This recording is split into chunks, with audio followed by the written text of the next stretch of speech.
Doctor Qasim साहब, इसके ऊपर मुस्तकिल बात कर रहे हैं, और जो सलमान सफदर साहब की रिपोर्ट है उसमें जो 85% और बहुत रिस्पेक्ट के साथ हम इस पर बात करें, किसी की सेहत को रिडिक्यूल नहीं करना चाहिए जैसे माजी में सियासतदान करते रहे, लेकिन सवाल ये कि ये किसी मेडिकल रिपोर्ट की बेस पे नहीं कहा गया।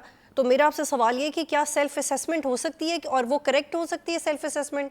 क्योंकि जो 85 का नंबर है ये बहुत फैल चुका है, इसकी वजह से बहुत पैनिक आ चुका है, और जाहिद साहब कह रहे हैं कि वो चूंकि बहुत कंसर्न होते हैं अपनी हेल्थ को लेके, तो उन्होंने ये बात ऐसी की है, बट अकॉर्डिंग टू हिम इससे कम सिचुएशन है, मसला है, पर इस तरह का नहीं है। तो क्या ऐसे इस सेल्फ असेसमेंट को इतना सीरियसली लिया जाना चाहिए? आई होप मैंने कॉइन क्वेश्चन ठीक से किया and you got my sense.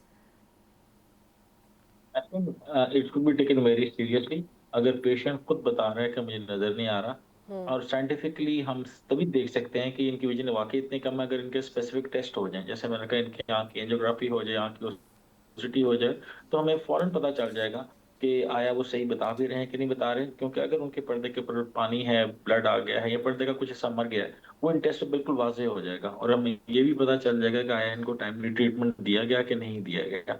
So as, और वो टेस्ट अस्पताल के अंदर ही सिर्फ हो सकते हैं। वो टेस्ट इनके कोई ऐसे मशीनें नहीं है डिस्पोजेबल सी कि इनके पास चले जाएं जेल में वहां पे हो। सब्सक्राइब करें और बेल दबाएं ताकि कोई खबर रह न जाए।